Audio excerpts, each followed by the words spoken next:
Hello everyone, a very good evening to all of you. I welcome all of you to the 20th JGLS Alumni Webinar on International Mediation, Advocacy and Dispute Management by a distinguished alumna, Ms. Shaurya Mittal. I'm Professor Shireen Moti, Assistant Professor of Law and Director of Alumni Relations at OP Jindal Global University. OP Jindal Global University was started in the year 2009 under the visionary leadership of our Chancellor Mr. Naveen Jindal and our Vice Chancellor Professor Dr. C. Rajkumar. In the span of over a decade, OP Jindal Global University has been recognized as an institute of eminence by the Government of India, and Jindal Global Law School has been ranked as the #1 law school by the QS World Rankings, #1 law school in India. Before I welcome our speaker for today, I would like to introduce her briefly. Ms. Shaurya Mittal graduated with a BA LLB honours degree from Jindal Global Law School in the year 2017. Recently, she graduated with a Master in Law degree from the National University of Singapore with a specialization in international arbitration and dispute resolution. She has the experience of working at PSL Advocates and Solicitors as an associate for a period of 2 years. She has received training in negotiation and mediation by one of the best professors in the world, Professor Joel Lee of the National University of Singapore. Her areas of interest include arbitration and mediation. So you can see that the speaker has had an outstanding journey, and she has been able to make use of all the opportunities that were made available to her and carve out a niche for herself in arbitration dispute resolution mechanism. Alternate dispute resolution mechanism, arbitration being one of them. In today's webinar, Ms. Mittal will enlighten us about the process of mediation and emphasize on the role of lawyers in using this method of dispute resolution, which is popularly known as mediation advocacy. A little bit about her views on disputes are good for our context. Disputes are inevitable in the social world of human existence. Disputes arise from kindergarten, where children fight over issues of sharing toys, and it ranges all the way to corporate disputes, attaining a much more legal format. The peaceful time, the peaceful futures promised by mediation is where the disputes can be settled in an amicable and timely manner. Mediation need not be a burden on the parties, and it is present to complement that already existing dispute resolution methods. A right step in the right direction at the right time can fulfill many promises. However, the right step needs to be taken in the mediation world, where there's immense potential, but at the same time, there are certain misconceptions as well. So today, Ms. Mittal will enlighten us about this form of alternate dispute resolution, its merits, demerits, and the practice of mediation advocacy. With this, I invite Ms. Mittal for her opening remarks. Welcome, Mittal. Ms. Mittal. Hi, Shireen. Hi. Thank you so much for inviting me. I hope you can hear me. Yes, Thank I can hear you. you so much for the amazing introduction that you gave to me. I don't think that's I think that was due, but still, I have been engaged with so during my time in NUS, I have been working and I've learned mediation and negotiation from Professor Joe Lee, and I think that developed my interest in mediation. So I hope I can answer as many questions as I can today. Wonderful. I mean, you have got some amazing opportunities, and it's to your credit.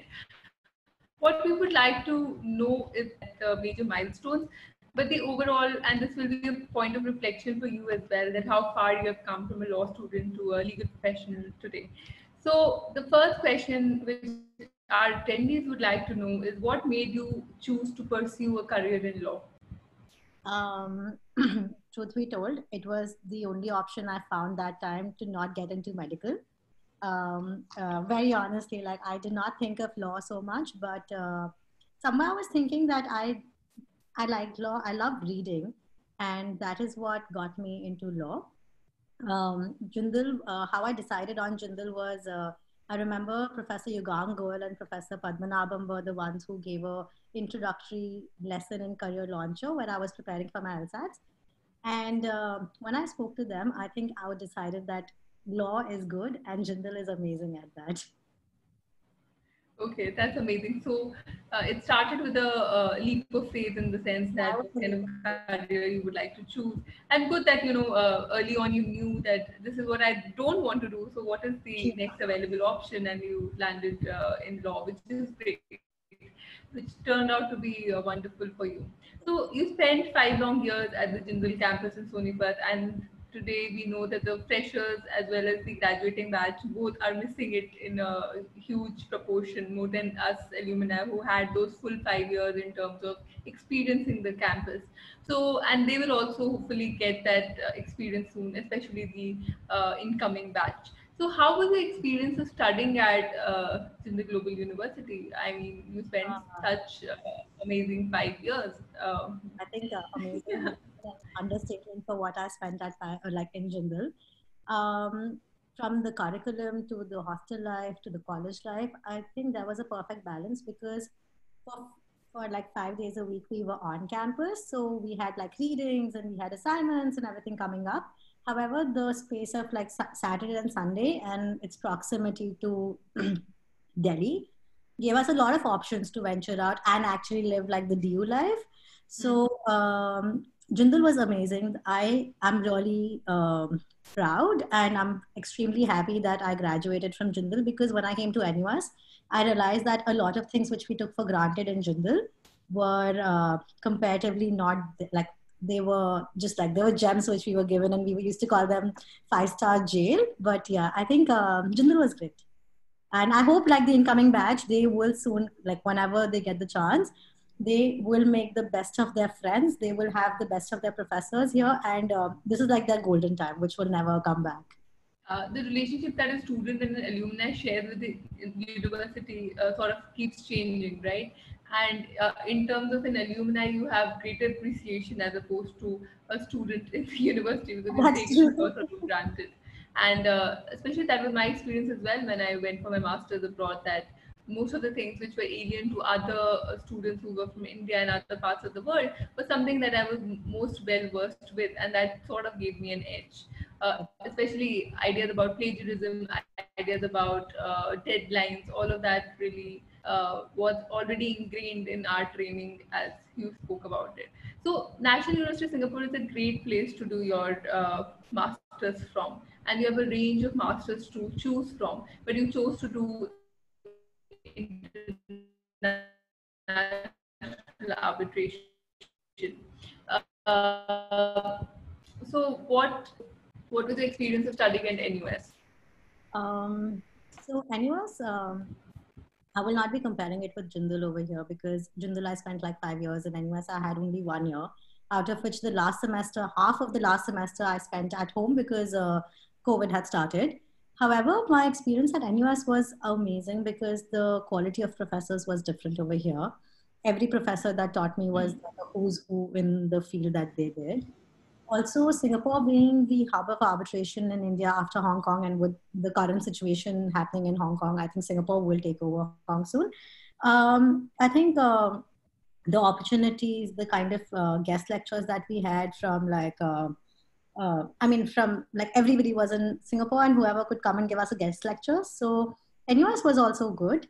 The curriculum, of course, in masters and undergrad is different, and our focus was only on arbitration. So I enjoyed it more because this was a field I was genuinely interested in. Unlike like when I had to do like CRPC in Jindal, which I didn't really interest me.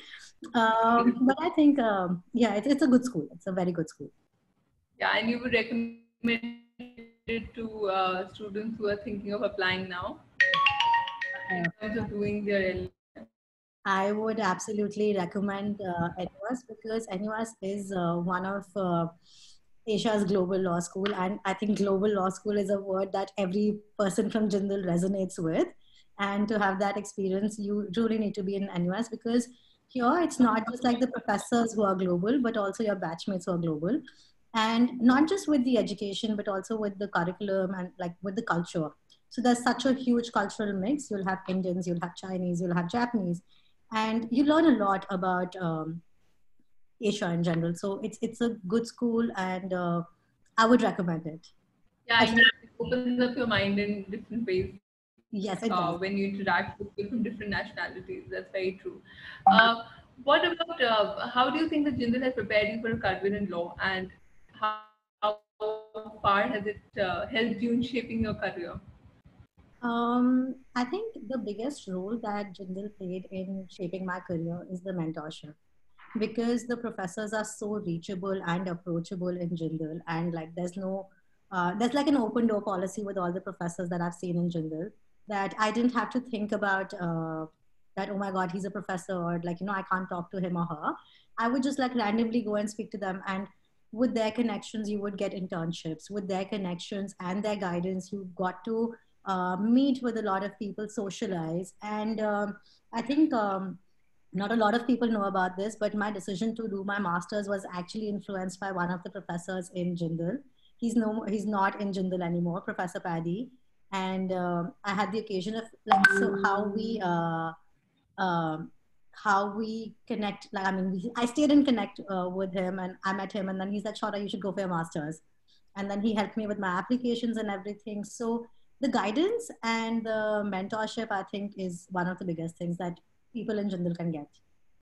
Okay, that sounds great. That you were given a direction, a guidance, and then you follow that, and today you have completed a master successfully, and you're looking at a bright professional career ahead. So, what are you most looking forward to in your professional journey? I'm sure you are one of those A-type personalities who wants to have every tick. So, what are those ticks in the future? Okay. Well, I think there's a lot. There's a lot that is yet to be achieved, and every day comes with its own this thing. I am currently so since I want to do an alternate dispute resolution, so I'm still making up my mind whether it has to be arbitration or mediation. Me being inclined towards mediation because, well, I really feel for the subject.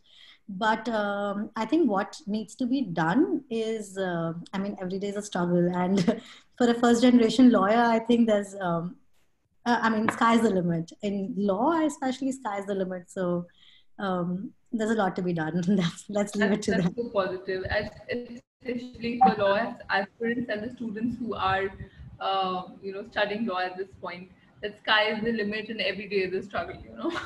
Yeah. Irrespective of whatever externalities are there, every day comes with its own challenges. And as human beings, all we can do is to quickly navigate through those challenges and move forward. And that is what probably legal training helps you in that as well, because you can rationalize and break down everything and then attack the problem. So I find it With quite my useful in experience, that sense. I learned that you get done with one issue, like one case, you get done with, and you're thinking about this. So if I get done with this case, maybe my life will become simpler. But the moment that case gets over, there's another case which is even more difficult issue. So you never, it's a never ending process, and you have to like keep up with it. So yeah, every day Yeah, is a but the great thing is that you're solving problems which have this real impact on the world in terms of your clients, and they rely on you as the person who's going to save their business or their house or the property, right? And even for social issues, you could be doing that. And that gives you a sense of empowerment, which no other field gives you, the knowledge of law and the application of it. And that is in itself quite rewarding. And though it's a challenging profession, I feel it's rewarding in equal highlight. ways. So yeah, I Yes. mean, So now with that we, yeah. go Did ahead, you go want to say something? ahead. Just So now that we have a little bit of background about what you have been up to and what you're looking forward to, we should enter the topic for discussion today, which we have fixed. And the first question that I'm going to ask you within our topic of international mediation, mediation advocacy, and dispute management is really to begin with the most fundamental question, that what is alternate dispute resolution and how different it is from the practice of litigation. So even though it says alternate dispute resolution, I believe it should be like just dispute resolution on a different mechanism. But let's go with what everybody knows. So alternate dispute resolution would, compared to litigation, is somewhere where you don't go to courts. So the major areas are like arbitration, mediation, negotiation, and conciliation. You can consider them. So what you really what really happens is that there's no adversarial system per se, at least. Arbitration, you still have some sort of adversarial system, but you have party autonomy, which is like the soul of ADR. In arbitration, the parties can decide what procedure they want to follow. In arbitration, the parties can decide who will be the arbitrators, the judges essentially. They can decide on the venue, they can decide what law will be applied to. And they can decide everything. They can decide what issues they want to talk about. They can decide this thing. So party autonomy is the biggest, I think the best thing that ADR has. With mediation, you can decide who should be the mediator, or maybe whether you want to go on mediation or not. So there's a lot of voluntarily, the consent of the parties are involved. Conciliation. So all these are very collaborative. So when arbitration is not so collaborative, but mediation and negotiation, mediation and conciliation are collaborative. So here there's no win-lose. Like that's the best thing about these kinds of dispute resolution as against litigation. There's no win-lose. There is only win-win if it's collaborative. So what essentially happens is, like in mediation, if I say you decide on, okay, so I want to go for mediation. You go for mediation. And then you see the reliefs. In court system, you will have like a specific relief that you can ask for, which can be granted by the court of law, or which is permissible as per the statute you're going under. However, in mediation, there is no limit. You can talk about X thing, your dispute is X, but you can also talk about Y, which is like the underlying issue in it. Conciliation also goes on the same lines as mediation. With ADR, not arbitration, but mediation and conciliation, one thing which is like extremely nice is that you also take care and keep in check the relationship and the communication you want to have with the other party in future. So alternative dispute resolution, or like other dispute mechanisms of dispute resolution, is basically resolving disputes not through court of law, but through your own being. Litigation takes time. Arbitration does not take time. Negotiation does not take time. Mediation does not take time. And the consent. So the other party can drag you to the court, but the other party cannot drag you to arbitration and mediation unless there's consent. So these are the differences which are there in litigation and ADR. Yes, I mean, to sum it up beautifully for us, time, cost, and flexibility are something that you gain in an ADR process, broadly speaking. But we've also seen that many of these processes sometimes become costlier than the litigation process itself. Sometimes that does happen in some of the arbitrations. I'm not talking about mediation or negotiation, but it does happen in arbitrations. So that's one of the myths. But by and large, people are opting more for ADRs because the appetite for litigation has gone down across the world due to the public health crisis that we are facing. You won't believe in my experience when I was working as a litigating lawyer. There was one dispute which was on its 40th year, and that was still in district court. The decree came in front of me, but then they went for first appeal. It was a civil dispute, property dispute. So then they went to first appeal. I'm sure they will go for this division bench appeal also, and eventually Supreme Court. But 40 years in district court, the person who filed the case was no longer alive. So the time taking, it's a time taking process. Yeah, exactly. I mean, that's the problem of judicial processes across the world. Somewhere they are faster, somewhere their efficiency is less. But overall, the efficiency is not adequate to the amount of disputes that are happening in the world, the amount of litigation, as well as the amount of disputes that are there in ADR processes. So we are really struggling when it comes to resolution of disputes, broadly speaking. And all of this just falls, all of these are techniques to resolve disputes at the end of the day. So let's dig a little deeper on the idea of mediation, because that is one of the major forms of alternate dispute resolution or dispute resolution mechanisms, so to speak. How is it different from other forms of dispute resolution, such as arbitration? And what are the types of mediation processes that there are that the parties use? Okay, mediation, if I have to, let's just like start with the basic, like really basic. Mediation is when two parties, so in like layman's term, if I have to say, it's like talking out. You we say talk it out, bro. It's just talking out, bro. Like, let's just talk out our dispute. So you have two types of mediations. One is community mediation and the other is court mediation. So community mediation is something which is not court appointed. Now what happens is, these days, because a lot of emphasis is being, like a lot of importance is being given to mediation, people go to courts, and the judges, if they see that the parties can talk it out, they refer them to mediations. Now there are mediation centers with almost every court, district and high court, and their matter is referred there. They have days going on over there. So that's one. One is court mediation, where the court sends you to mediation. The other one is that if you don't want to directly go, you think that, okay, maybe, you know what, I really want to do business with this person in future. Maybe it's a family dispute and there's a kid involved in it, and you don't want to go to court, because once you go to court, the kid will also have to face all these things. You say, okay, let's go out. Let's see what options we have.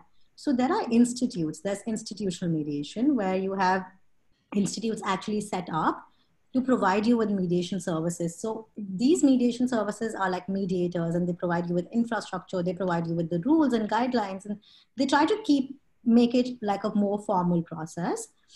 As against arbitration. So arbitration, still there's like right and there's wrong. You have rights and liabilities. However, in mediation, there's no right or wrong. It's about what benefits both the parties, what is equally beneficial. You might have to compromise on certain things. You might get another solution altogether. So suppose I am an employee, and I go to my employer and I say, listen, boss, you know what? I need a salary rise. So in this, if I have to, like, if I go to the court will be like, okay, fine. How many years have you worked? How many years have you not worked? What is the market status? Here, in mediation, you don't necessarily need a salary rise. You can say, okay, you know what? My wife is sick and I have bills to pay. So the employer can say, okay, listen, you know what? I can provide you with medical benefits. So you have the option creating part where you can actually come up with alternatives.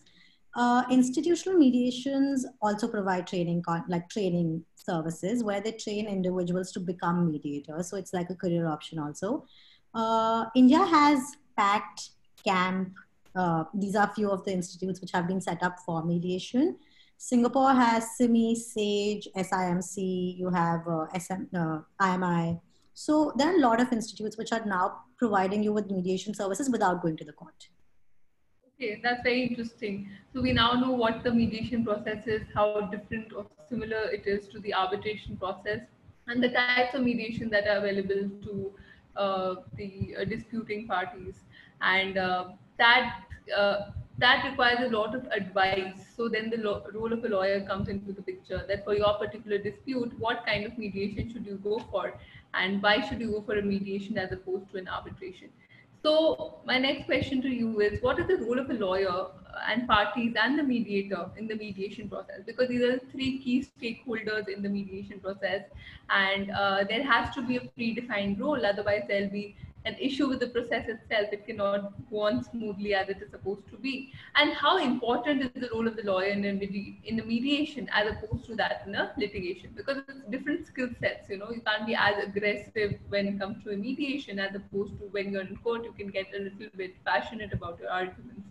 So please throw some light on that. It's a very interesting question, Shireen, I must say, because the role of a lawyer is something which is still in the gray in mediation. I mean, it takes like really a lot of conscious efforts on the part of the lawyer. So because let's start from the role of the mediator. The mediator is not there to judge. The mediator can't tell you. He will listen, he or she will listen, but they can't tell you who is right or who is wrong. That's the entire basis of a mediator. Yeah. What the mediator does is he guides the process and he facilitates the communication. He's like that neutral friend that you have when two friends fight, and he goes like, you know what, listen, you guys stop fighting. Let's talk about it. What happened exactly? Let's think what we can do in future. So the role of the mediator is to divert the attention of the parties from blaming each other and saying, listen, I am right, he did this wrong to me, to actually going it into a solution phase that, you know what, now let's talk about it. That's the role of a mediator, but the mediator can't tell you who's right or wrong. Now, with the role of the parties, that's why the parties have to do nothing, just keep an open mind. Open mind that you might not get what you want or you thought you want. You might get something better maybe, or something not so good. So the role of the parties is just to keep an open mind. However, the role of a lawyer is where it comes. So the lawyer first has to inform the parties about the option of having a mediation. That is something we feel is still missing out because, you know, we're lawyers. We want to earn as much money as we can. And we also want to, like, we think if somebody comes to a lawyer saying, I have this problem, the first thing that comes in our head is like, oh, you know what, I'll sue you. But that is the mentality we need to change, and we need to start thinking about other ways of dispute resolution. Now the role of a lawyer is to guide the parties. They have to tell they have to tell the client about what mediation is and how they have to act in it. They also have to know exactly what the client wants. They just can't say that, you know what, I want a salary rise. No, why does the client wants a salary rise? It's something that the lawyer should be aware about. Now the lawyer is also an officer of the court. He or she has an equal responsibility to behave like an officer of the court, but at the same time they are also lawyers to their own clients. So if they are favoring, they have to be really polite, they have to be well behaved all the time. And if they are favoring the other party, if they think the other party is right, their client might think that, you know what, you are favoring, you're biased, I can't deal with you. So the lawyer has the role of a lawyer is very delicate because they have to make sure that they are satisfying their role as the officer of the court and the client who has retained them. So I think that's where we need to learn how to be good mediation lawyers. Yes, I mean, let's give the benefit of doubt to the lawyers community that they would advise something that is in the best interest of the client, barring a few. But the idea is that all of this is, you know, sometimes lawyers would suggest that go for a mediation, go for an arbitration, but the client might be in a hurry or might be in a situation wherein he's already decided that, you know, I want to go for litigation, I don't want to go for dispute resolution mechanisms. And rightly so. We can lay down the options in front of the clients and then they can decide as per the reasoning that we provide that what is it that they would like to eventually go for. Another thing that I've found interesting in what you said is that in terms of the mediation process itself, is that how important it is to know your role within that scheme of things. Otherwise, it could lead to further chaos, and you might not come up with a settlement at all, which would be your objective. Even some papers that I read talked about how it's important to have a meeting room, a room where the parties meet, which is peaceful and which is full of positivity, as opposed to the arrangement should not be such that it is confrontational. It has to be structured in a way that the room has to be presented in a way that it is open for conversation, because that is what you're trying to do, because you don't want tempers flying high when mediation is happening. And in terms of the role of the mediator, as you said, you know, it's slightly different from what you do in litigation, because the skill sets that come into use are that of your soft skills. You are not taking a side in this, and it's very difficult for lawyers to not take a side. So you're not biased, you're neutral. Yes. One other thing that the mediator does, like when we're talking about like providing the right environment to the parties to actually come out and be open about it, is also okay. So when a party goes, they are so furious with each other about whatever has been happening with them that they focus a lot on the negatives of this. He did this to me. She did not do this to me. But what, as a mediator, is you have to rephrase. As a mediator, the biggest tool that you have is rephrasing. So you have to rephrase everything. So if suppose they say she cheated, so she has to ask you, so you think that she did not do it the right way. I mean, there are a lot of examples, but there are certain words like you can never use always. So if suppose like a friend says, I always make the plan. So the mediator has to shift the focus from him feeling neglected and not making the plans to him reminding him, suggesting him that, okay, was there any occasion when he came up with a plan? So I think, and that in that the lawyer has to assist. So the lawyer has to facilitate between the parties and the mediator. Exactly. He's a facilitator, not a decision maker. Yeah. He's a facilitator, and to shift the focus from the negatives to the positives is what's important. Exactly. And the best thing is that in a mediation process, you know, the tempers are really high already. The parties have come with an idea of maybe not having a very peaceful conversation. So the mediator has to set it up in a way that it seems like a safe space to bring out those conversations, and the questions have to be drafted so carefully that it does not trigger any of the parties. That's right. And that is the role of a lawyer in a mediation setting.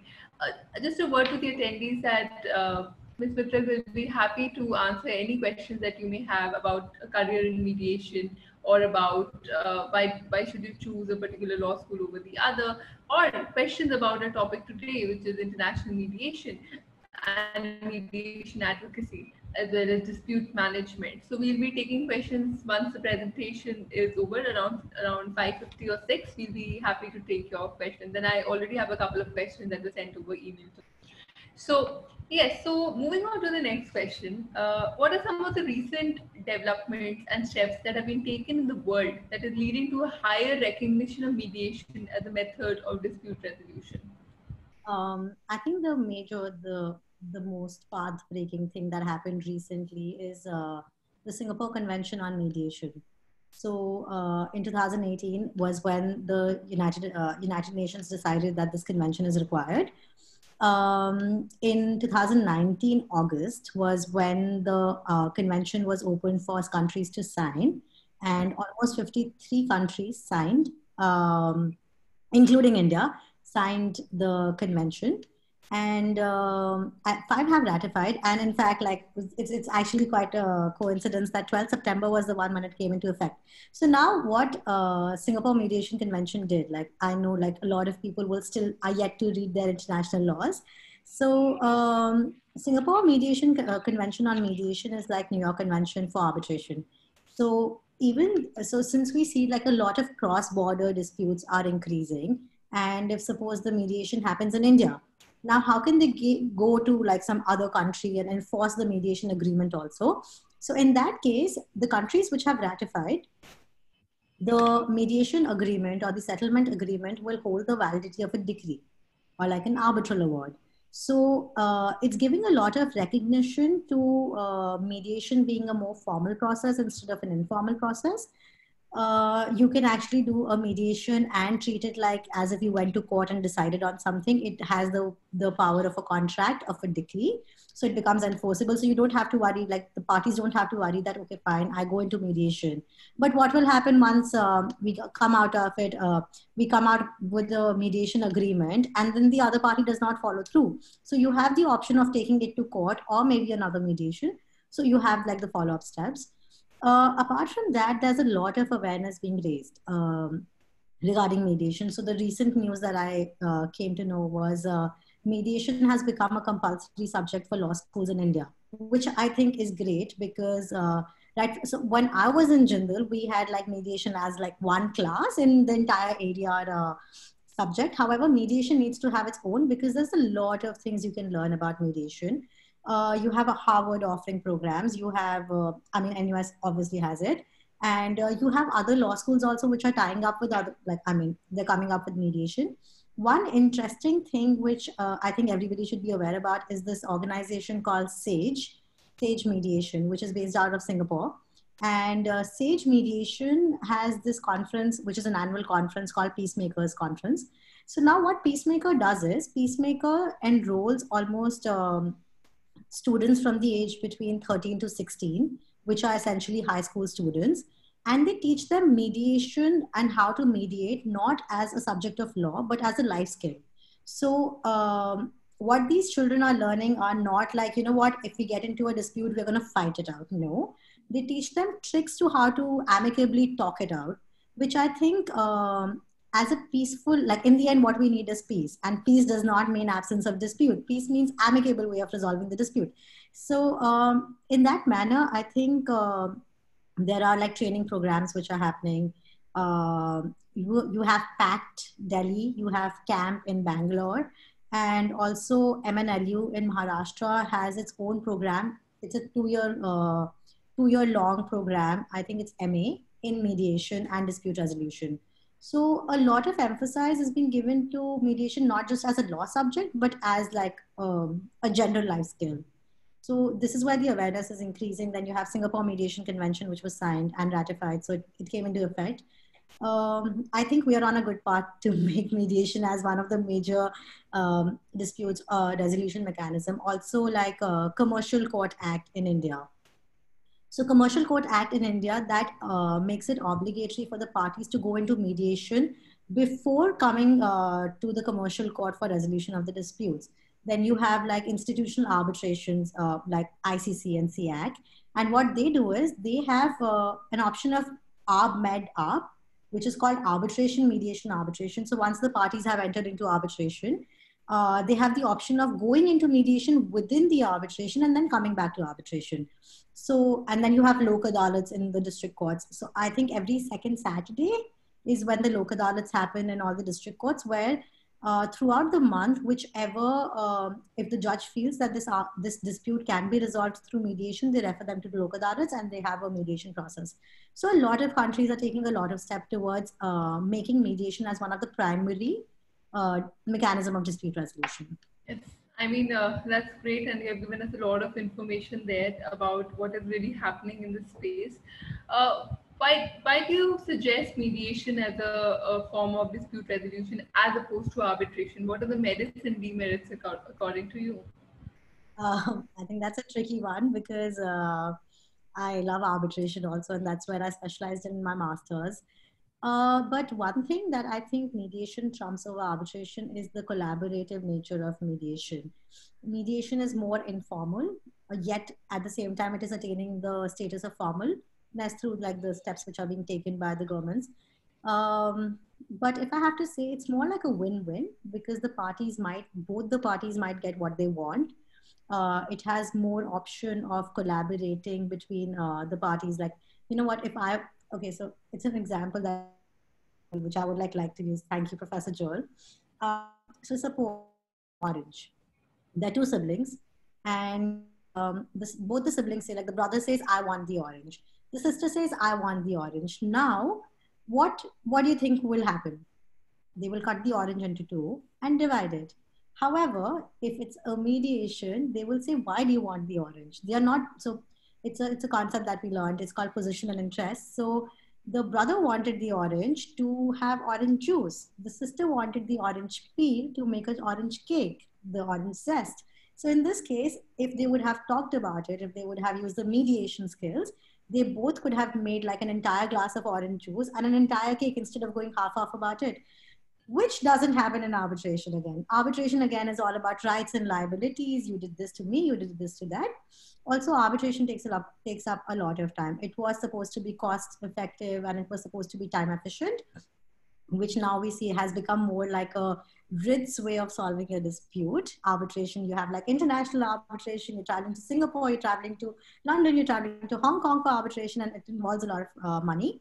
However, mediation is more accessible. You don't need to have a dispute of $1 million to go into mediation. You can like literally be arguing about 100 rupees and be like, listen, let's mediate about it. So I would say it should be the first step. But if it doesn't happen, then you obviously have like your other dispute resolution mechanisms. Exactly. I mean, that's a good way of being an advocate for mediation over arbitration. And I completely agree on those points. Especially the best interest of parties is something that is to be served in any of these processes, and especially mediation. And the example you gave about the orange and two siblings, the same concept is sort of being applied to these $1 million disputes as well. That what is it exactly that you want this orange for? What is it exactly that you want this for? And then you can start talking about how to arrive at a solution that is in the interest of both, rather than going in there blindfolded and just doing a half and half, because that really doesn't work. So also like one more thing that that comes up to my mind is that arbitration and litigation also, I don't want to put them in one basket, but well, we have to in the adversarial nature of theirs. Most of the time, I think 99% of the times, once a party gets into litigation or arbitration, there's a dispute and there's like rights, there's like somebody's right, somebody's wrong, and then they go into enforcement. However, with mediation, you have the window of seeing that, do I want a further relationship with this person or not? Do I want to communicate further with this person or not? So suppose a supplier did not supply certain product to a shopkeeper. Now, in that case, if they go into arbitration or they go into litigation, there's no further relationship because they will be like, listen, he did that to me. However, in mediation, they can talk out another arrangement which works for both of them, which they both might be agreeable to. Also, the willingness of the parties because both the parties are getting something or the other. Yeah, I think the future communication and relationship is a big and a major element of. Exactly. Because if you're starting your relationships with partners whom you've been working for a long time, what happens is it affects your business overall.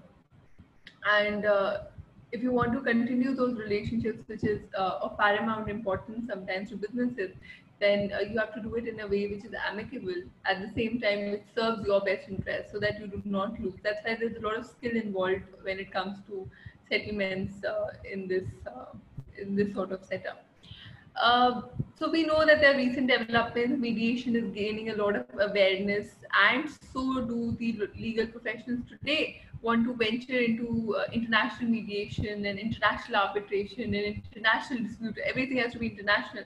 So, so what would your advice be to somebody who's trying to just about begin to think about starting a career or working towards a career which helps him or her become an expert in mediation or arbitration, whichever is the form of dispute resolution that they choose to do, and be able to practice internationally, Okay, so with arbitration, there's a lot of uncertainty at the moment because, well, we are living in uncertain times, and well, this has been said like a million times. But what used to be international arbitration now is being conducted virtually, and partners and arbitrators are still deciding whether they want to travel internationally or not.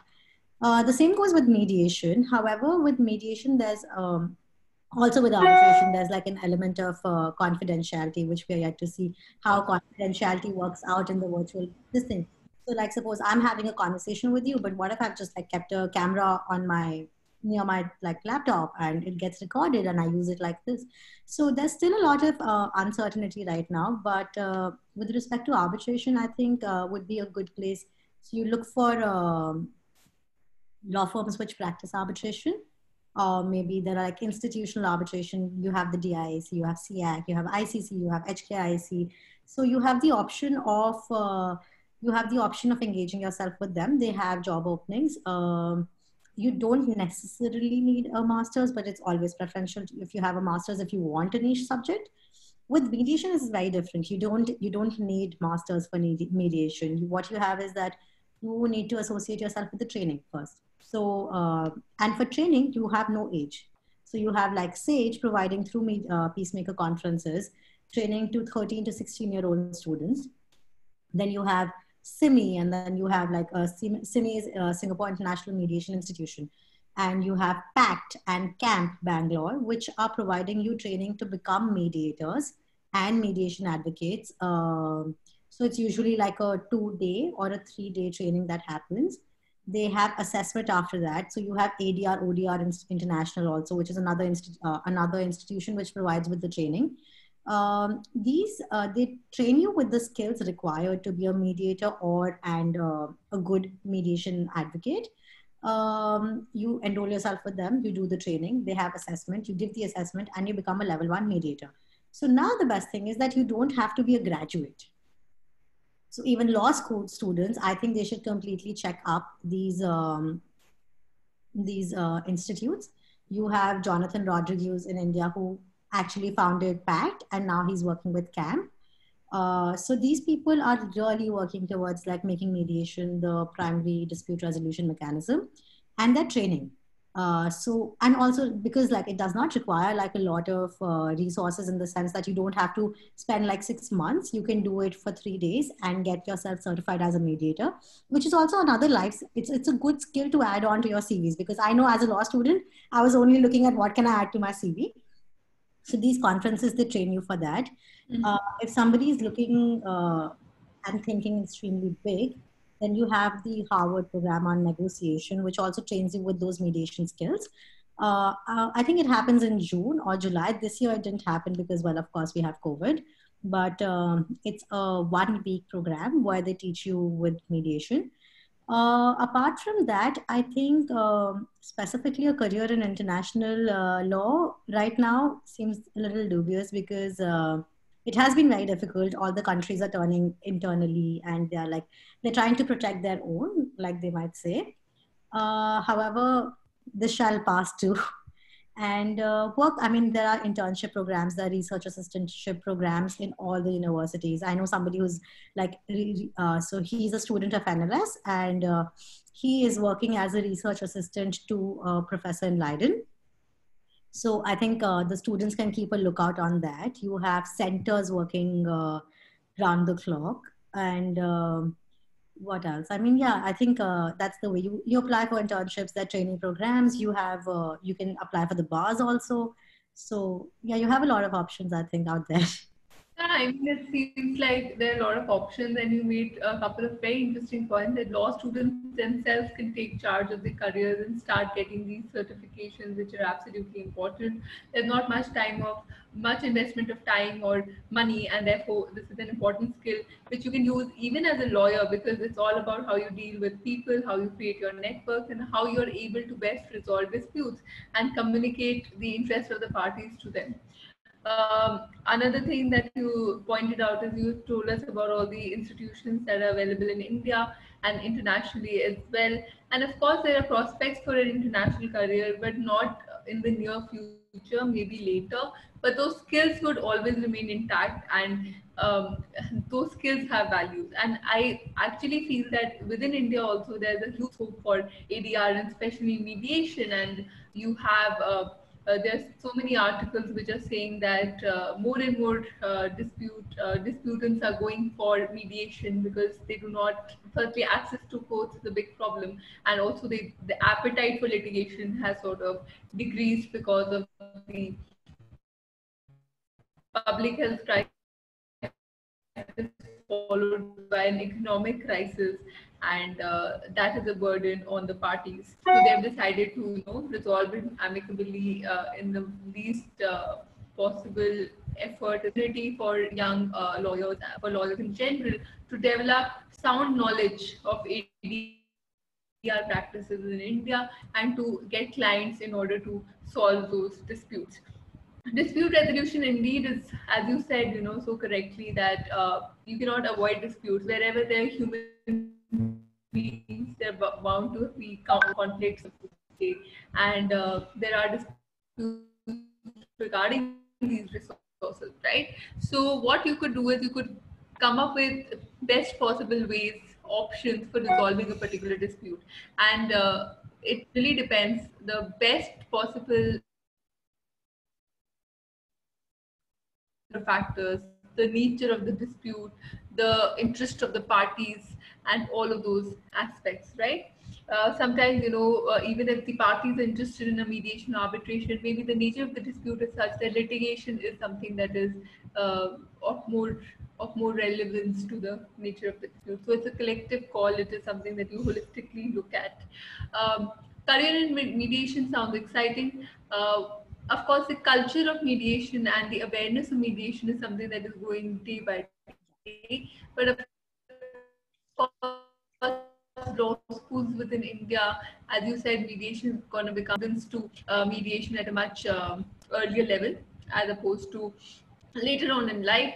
And what I would like to tell students is that experiment as much in your internships. If you are interested in ADR, then you should do an internship with a firm which specializes in alternate dispute resolution matters, and generally full service law firms like CAM, SAM, Nishya Desai Associates, etc. Not naming a lot of names, but just in a way of illustration, I've taken those names. Have a full service. They're full service law firms and offer good ADR internships, right? So that is to do with the career in mediation. Uh, Now I have a question for you, and this question came from a number of students. The one that I asked you about the career in mediation, because all of them are these ambitious young law students or high school students who would like to become successful mediators, successful legal professionals such as you in the future, and therefore they wanted your opinion on that. So though it seems like a long drawn process, it's very exciting, I'm sure, because ultimately you get to the destination where you are at a position where you're empowered and you also know about the best practices in that particular area. So you're in a position of power when you have the knowledge of law and you can implement it for the betterment of your own, the interest of your own parties. So there's a question that has come from the students, and this is something that was sent to me on email. The question was really that, do you think that alternate dispute resolution mechanisms can sort of replace the traditional idea of litigation completely in the future? Well, we do hope so. But of course, not everything. I think it's a long, like a really long journey, because litigation and your normal court systems is like something which has been there forever. It's like it has been there for hundreds of years. So you cannot. And sometimes I feel that you do require these things. You do require the power of the court because they have been granted that. Um, if I have to think, if I have to say whether you can replace them, no, you cannot. But you can always have an option. And the thing is that the people need to be aware about having an option right now. Most of the people, I mean, at least few, I mean, half of them at least, still think that the only option that they have is to go to courts. Now, if somebody wants an alternate dispute resolution mechanism, in that case, they need to know about their options, and that's where awareness comes into picture. I don't think we can replace the traditional sense of dispute resolution, and that will not even be suggested, because you still have like criminal disputes cannot go into ADR, right? Like you cannot reach a settlement in criminal disputes. So for them, you actually require the courts.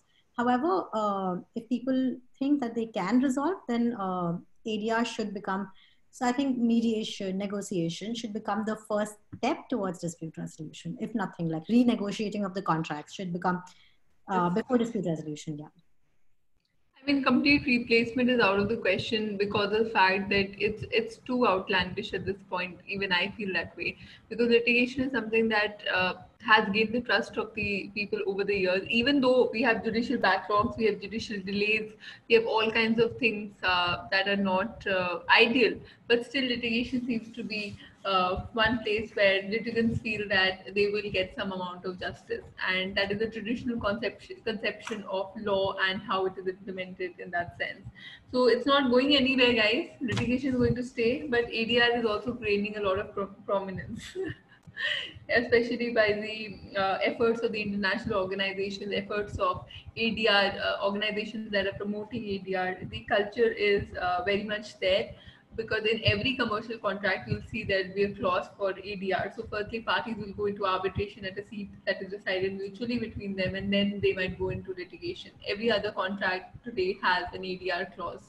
Is I it think not so? I would like to suggest this to students who are actually confused between ADR and litigation.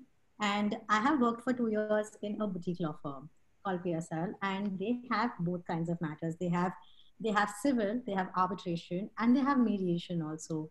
So in your initial years, instead of focusing on your niche, which you shouldn't, by the way, you should just like explore. If I tell you honestly, I hated arbitration when I was studying in Jindal.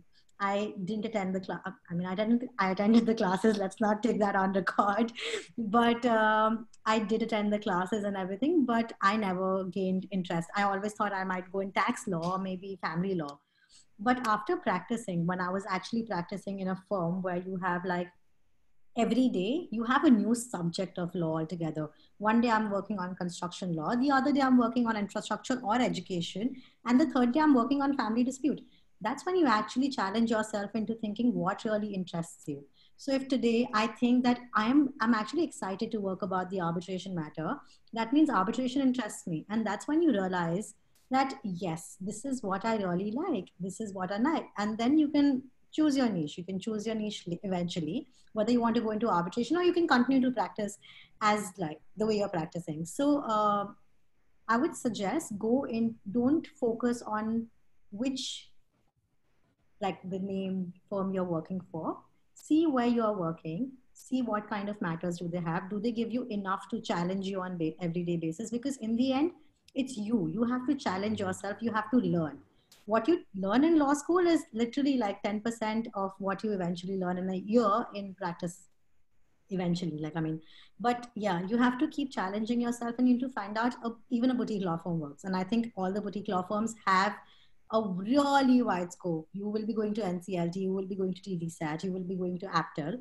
So in that manner, I think it works out. You need to figure out what you really like.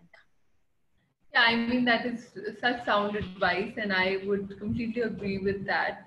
Uh, I mean, internships are a way of finding out your interests. They are short internships, but still you will get a hint whether this is a place you belong in or you don't.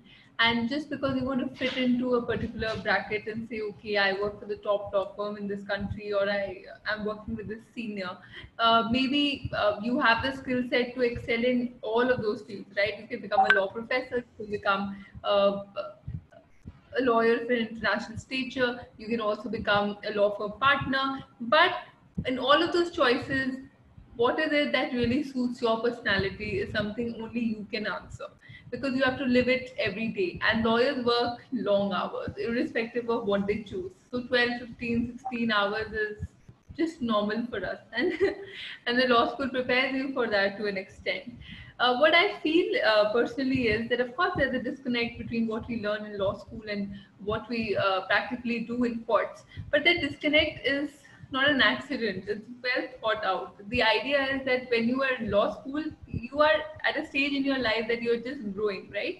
So your idea is to take up as many skills of research, writing, and create a certain base in law. And when you come out of law school, you start experiencing how law actually operates in day-to-day life. Now, I'm not a proponent of this disconnect, but I understand the logic behind it. And what happens is, slowly and steadily, all the regulatory bodies are realizing that we have to bring in clinical aspects to our legal curriculum to expose our students, not to scare them, but to expose our students much more to the realities of the legal world, of the profession of law. And those clinical courses are slowly picking up. For example, you have clinical legal education, and within that you have compulsory ADR courses, you have a clinic where you understand how you can apply law to a situation and what can be the outcome. Having said that, all students should be prepared to understand that, when you go to courts, practice you can learn only in courts. Arbitration, mediation, you can attend workshops, you can attend trainings, but unless you are on that first mediation, first arbitration, that is your learning ground. And for that, in order to reach that learning ground and to imbibe as much, is all your legal training that helps you. So your legal training helps you to be a part of that environment and learn as much as you can from it. I And mean, that's why it's called practice. I Yes. think Shireen like really put it out very well. What law school builds up is your resistance to work and your understanding. So how you interpret, how you read a statute, how you research is something that you learn in law school. But when the practical application comes later, that's the base. So your law school really builds up your base about what Exactly. you really like to do. How would you like to do it? Your work ethic is built. Like the basis is instilled in you in law school, and then you learn. Like you eventually, I think, even after 100th mediation or 1,000th arbitration, you're still You learning. still make mistakes. Yeah, you You're can still still make mistakes and you can still miss out a few points. What you really learn in law school is the communication. How do you communicate as a lawyer? Because high standards of communication are expected from lawyers, right? Higher than anybody else, any other legal professional in sight. So that is why there's so much of emphasis on reading and writing and understanding the law. And then later on, you apply it. Even your application increases to the extent that you're exposed to new matters, because that also keeps changing. There's no straight jacket formula, as you say, which is great. I mean, all of that sums up to becoming a successful legal professional, and everyone has a opportunity in the market. Of course, the legal market today seems to be a little it seems to be a little closed. It seems to be that there are lesser opportunities, but by and large, things will change. And in fact, Shaurya, I had a question for you, and these were questions related to COVID-19. And a lot of speculation is happening with regards to the fact that ADR is going to gain even more prominence because of COVID-19. because litigation is something that disputants are saying that they are not going for. And another thing that COVID-19 has said, and they're saying this is a silver lining, that they have just accelerated the use of digital technology in courts, which we were struggling for so many years. So for the first part, I have a question that what are your views? And for the second part, I have a question that do you think this digital revolution in the judiciary is going to help us in dealing with our huge problems of judicial delay and backlogs, which ultimately affects justice? Just your general opinion on it. Okay, so speaking from the point of a commercial litigation, the litigation has slowed down because where companies had their resources and their budget allotted to disputes resolution basically and litigation, now they have to redirect those resources, they have to redirect that budget from dispute resolution to other things, which is basically sustenance of the companies. Even if we see an insolvency, a lot of companies, instead of going to the NCLT, are actually trying to do an M&A outside the courts. So with respect to COVID, I think it has so now the companies are trying to find out ways of resolving the dispute without actually going to court, because, well, they had, like, suppose earlier they had like 100 rupees as a budget for dispute resolution, but now they have to divert like 60 rupees out of that to other things to sustain the company. So dispute resolution is not their primary goal right now. With respect to the second digital revolution in this thing, I think it's great because now the traveling cost has, and I think today only I was reading an article about how lawyers are actually earning more when, because the cost that they were spending earlier on maybe meeting clients for coffee, maybe meeting clients for lunch or dinner or traveling across cities, now they can actually do everything in one go. So suppose a lawyer is sitting in Ahmedabad and she can be attending hearing in Bombay, Delhi, Supreme Court at the same time. So you attended 3 hearings in a day without actually going out, and you save the cost that you have on travel, the cost that you have in hotels. The companies are also actually involved. They really like it. So I think it's a great step. But however, we're still old school somewhere. Like, lawyers still like to travel. They really Of like to travel back. So I think they will eventually. But I think it has given them the option of actually doing virtual hearings, which was being introduced earlier, but it was still not, the system wasn't updated. But I think now they're doing a better job at it. And I think the nature of legal industry and the way we operate has changed because of COVID-19, because there's no other option. Otherwise, a lot of these things also add to the quality of the profession itself. Like, how do you really operate as a lawyer? And that experience is totally different when you are meeting a client face to face, understanding the problems. Human interaction is very key to, especially legal profession, and to all human beings as social beings as well. So I think all lawyers miss that, and we love to talk. We have opinions, and we need people to share those opinions with. So that is something that is now restricted because of COVID-19. Some of our attendees, Sanket and others, have a question for you. That do you think that mediation as a mandatory first step will just act as an added step to an already lengthy litigation process? Okay, I think I'll tell Sanket this thing. Sanket, what about, let's talk about the average dispute resolution time. So if you go into litigation, your average dispute resolution time is like 3 years. Let's just take, like, for example, 3 years. The success rate of mediation globally is almost 77%. Let's take it 70%, not all 77. So if you are able to reduce the resolution time of 70% of the disputes from 3 years to like 1 year, say it's a really messed up mediation, then your average time is actually reducing. The average time that you spend for litigation and dispute resolution is decreasing. So it goes both ways. Somewhere it might add, somewhere it might reduce. But seeing the success rate of mediation is like 70%, I say we are in favor of the time being reduced. And also, your party is like both the parties are happy. You don't have to worry about enforcement because the parties have willingly entered into the mediation agreement, which really helps because there's the effect of bindingness is more. Yeah, so the average time should reduce. It shouldn't add on to it, but yeah, there are still people who so now the problem is if you make it compulsory, the voluntary aspect of mediation goes out of the window.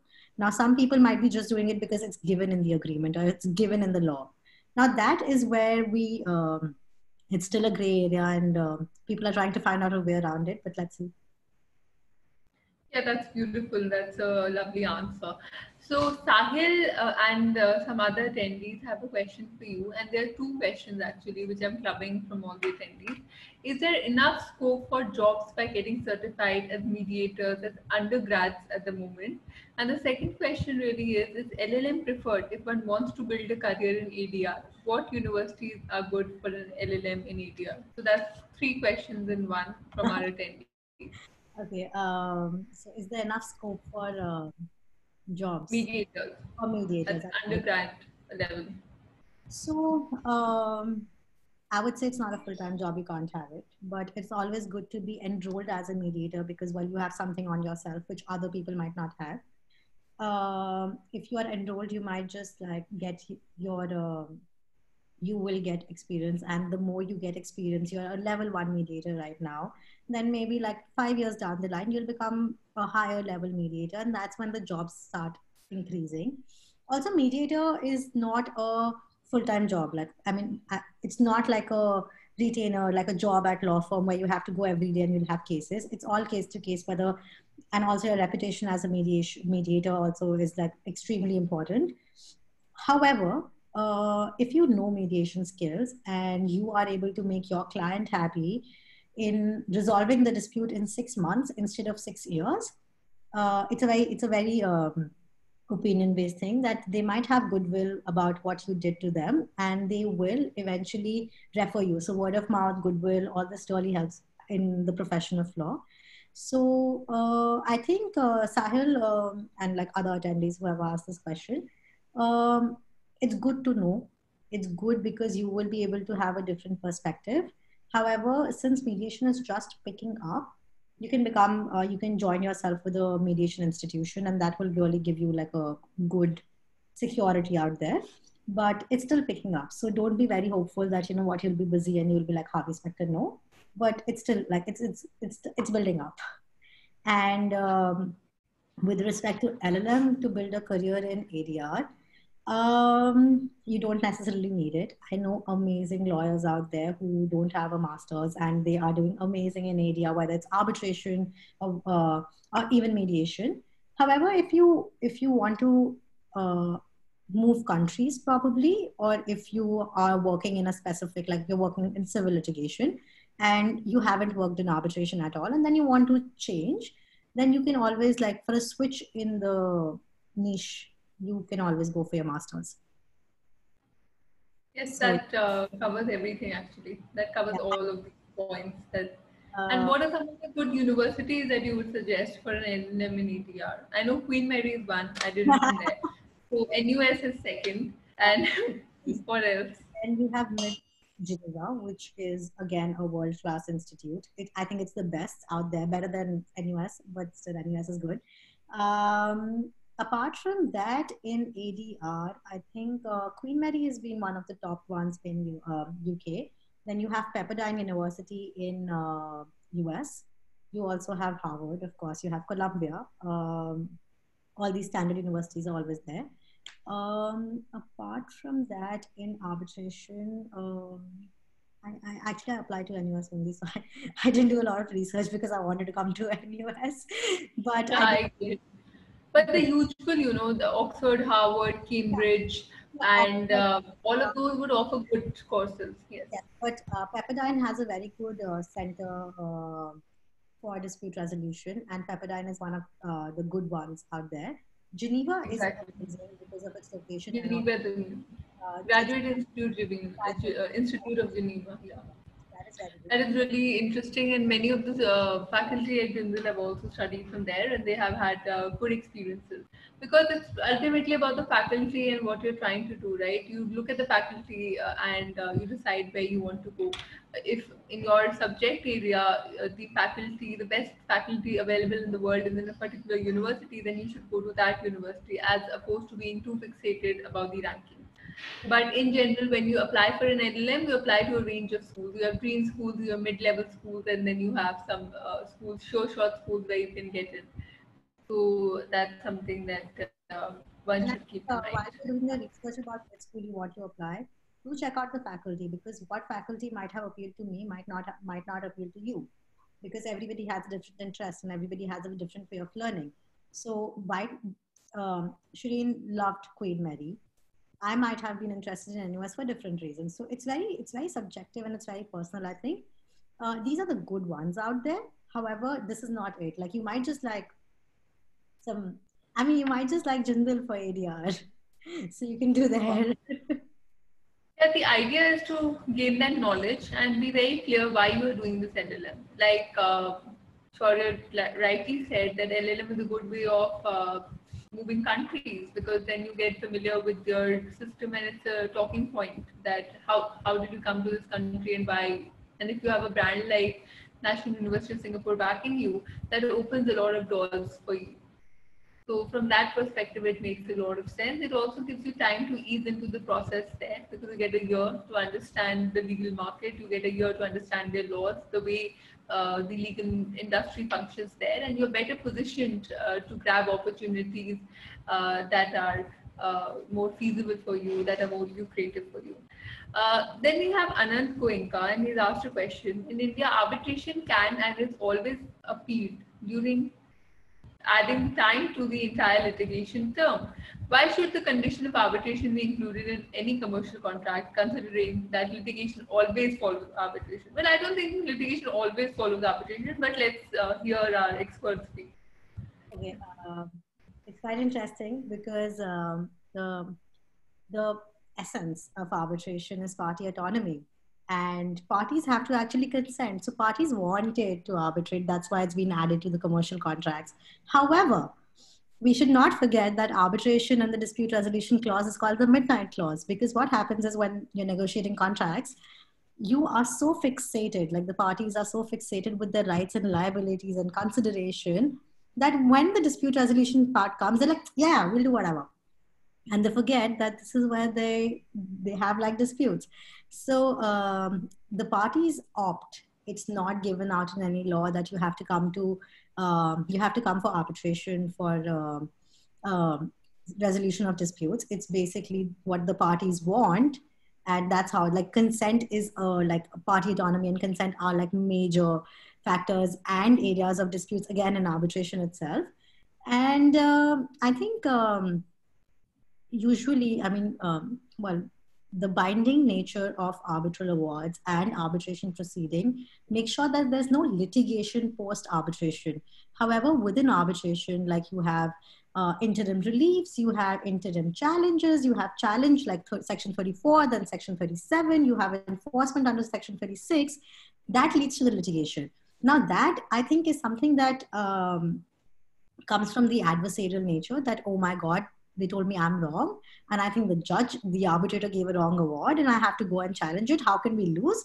So now that is something that's not given in the contracts, because arbitration is non-appealable and binding in nature. Non-appealable and binding in nature. Yeah, and it has to be party autonomy. The parties decide on what to do. But since they're midnight clauses, nobody really bothers about them. And when the dispute arises, they're like, oh, we have to do this. So it's not. Yeah, I think did I answer the question? Yes, you did. You did. So now we're left with the last two questions for today's webinar before we end. So we, as Shaurya, you know, most of our attendees, many of our attendees are high school students, and they are just about choosing the law schools right now. So they're choosing the law school in which they would like to pursue a 3-year LLB degree or a 5-year LLB degree. So there's certain criteria that they should follow at the end of it, right? So, what according to you should an aspirant for a law school look out for in a potential law school? I think when you're selecting law school for your undergrad, it goes the same as LLM. You need to see what law school benefits you. I was actually preparing for CLAT when I met with Professor Yogang Goel and Professor Paddy, and I decided Jindal. Jindal wasn't what it is now. It was still like the private university somewhere in Sonipat doing okayish. People thought I mean, okay, donations admission ho jata hai yahan par and all that jazz. But you have to see the curriculum, the alumni. You have to see how they are placing their career development placement cell. So these are the things you need to factor in. Also, with a lot of people, location matters. Like whether you want to be in Delhi, you want to be close to Delhi, you want to be in Bombay. Are you okay with the studying in Bangalore? So there are a lot of factors again which are very personal. So you have to decide on the basis of those factors that which area you want to go into. You want to go abroad, you can do the 3-year LLB over there. You can do like the 4-year LLB over there. So again, like there are a lot of factors which you need to consider. Ranking is, I think, what people do usually is like they just go for the ranking, and that's where you see that you don't really have to go with the ranking, but you have to see how the faculty is. Is there somebody you can speak to? How approachable they are? So I think all these factors do matter, and this is what they should take into consideration while deciding their undergrad law schools. That's all right. That's all right. Not a problem. So the last question that I have for you in the webinar, that is fine. Don't worry about it. 3 must-have skills for a mediator according to you. What are the 3 must-have skills for a mediator according to you? 3 must-have skills according to me. You should be neutral, not biased. You have to be independent, and you have to be collaborative. Perfect. And active listening. Okay, you couldn't have put it more beautifully. That's great. Very simple and short. That you need all of these skills in order to survive as a mediator and to actually come up with a solution which is in the best interest of the parties involved. With that, Shaurya, we have come to the end of today's webinar. And I would like to thank you for taking out the time to speak to us about such an important topic, especially during these times which are unprecedented and are likely to result in a lot of disputes globally. And we are seeing the emergence of those disputes. So we really need more competent and qualified mediators such as you to be able to arrive at a solution which is not only peaceful, but it also serves the best interest of the parties involved. And I'm sure through this webinar, you have been able to ignite that spirit of curiosity amongst the students to understand and research more about these processes, which do provide effective resolutions for the parties involved. And that is a part of their legal training as well. We welcome you to keep coming back with such exciting webinars wherever you feel, and we would be most happy to organize it on your behalf. We at OP Jindal Global University are really proud of you because not only are you exploring an entirely new area in another country, but also have the spirit and the boldness to look forward, look ahead, and think about things that can be made better. So you're focusing on solutions rather than problems, and that is a great skill that any human being can have, that any lawyer can have, and that is commendable. Thank you so much, Shaurya, and thank you to the attendees for being so lovely with your questions, and hopefully you have been able to imbibe a lot of what Ms. Mittal has had to share today with the legal fraternity at large. This video will be available on YouTube in a couple of days and can be accessed on YouTube. Shaurya, your closing remarks, please.